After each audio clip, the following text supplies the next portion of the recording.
One thing that she talks about is like having a roster.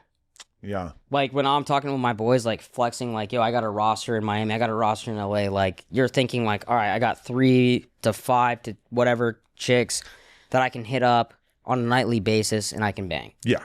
So the whole like breaking down the roster thing and like talking about how it was like a makeout roster, is that accurate as the expert?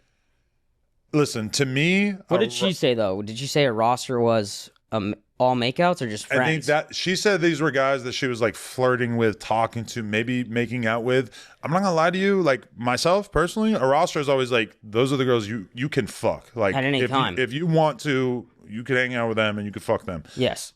These girls are taking language and they're doing innovative things with it, because I'm not gonna lie, I was at a party and a girl said to me, I could tell you off camera who it was. She said to me, she goes, "Oh my God, half my roster is here.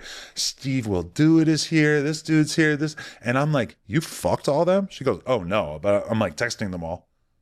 And I'm like, "You are totally misrepresenting. Like you just had me thinking." So there's other girls that actually believe this? Yeah. I'm going to be honest, I haven't had a makeout or like flirt roster since like 5th grade, 6th grade. Yeah. So maybe it's very different for foreign dudes. to me as well. Yes, Yeah. as you know as well, you probably have something where you're allowed to do this shit. So that's why I was like, whatever. It's a little like, doesn't make all the sense when you hear like a girl say some shit like Yeah. that. And she's also like, let's be real, she's very good looking. She's like smart, it seems like. But also, like, from listening to them talk, you just kind of realize like how repressive the Indian culture is and how unrealistic the idea of her getting like at a frat party would be, which is literally. But so wait, some of these guys, like, that's actually what their YouTube videos are saying is like, oh, like she was getting fucked by a bunch of guys at these parties, and I'm not believing that. The reason they're saying that is based off of her words. Yeah, but I think when you hear her words, what you have to understand is that she's exaggerating everything so much because she has so little life experience that she kind of has to hype it up to make it funny. And I actually believe her when she says, like, I've spent so much time hanging out around all these comedians and you guys just gas shit up and exaggerate for the comedic effect. And I think she was doing all that, not realizing that, A, you're not a comic. You're not really like putting out your value proposition as being funny. So it's not reading as if you're being literal. And then also in addition to that, I feel like she's just like forgetting that you're in a clip era where all this stuff. And that's what I think is so tantalizing with that shit to people is the idea that, like, you know, the Mia and Lena thing was really exciting for people, but also it was news. All this shit has been stuff that has just been out there in plain view, and all you had to do was watch it. Her podcast wasn't really getting that many views, but people realized like, oh, there's like hidden gold here where we can figure out how shitty this guy is being treated. And I do agree that like she should speak more respectfully about him. Yeah. Because I feel like in that episode, man, like I could tell by just looking at Akaash that like, it looks uncomfortable. He's being worn down by the internet hate, regardless of the fact that I believe he loves his girl and he probably doesn't really like believe the narratives that people are putting out there. You got to understand, like, this is a guy who's probably never had a major controversy before. For sure, he's never been the villain on the internet.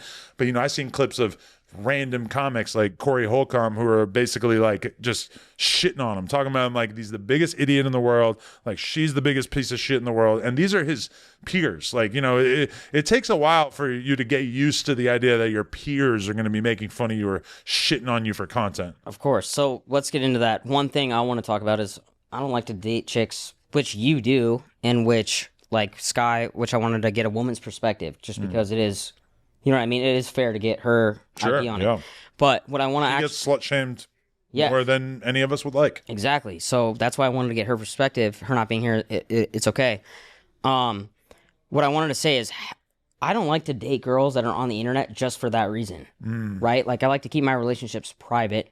So I feel like when you put your girl on the internet, she's doing a podcast, you're opening up, hey, this is a possibility. And we talked about how clip culture is so popular right now. The real clip that started all this was the clip with Akaash, Andrew, and Fresh and Fit. Yeah. So people go back, see her podcast, they resurface, oh, wait, she said this. People will deep dive now. So when they deep dive, you better be prepared for all of that. Yeah, I mean, all of this really was like a multi-year revenge scheme cooked up by Myron Gaines, because Myron has hated Akaash and Andrew Schultz ever since they did that podcast together. And I think if Myra knew about what content was out there of Akaash, he probably would have exposed all this a long time ago. But I think he only found out about it in more recent times. But yeah, I mean, you know, hats off to him for weaponizing it to take on his op. But yeah, I mean, I understand that a lot of people, like, what they want from a relationship is they want a girl who's going to hold them down, who's going to be there for them emotionally, sexually, to just be in their corner. But then they don't really want that to be corrupted by the perverse incentives of the internet.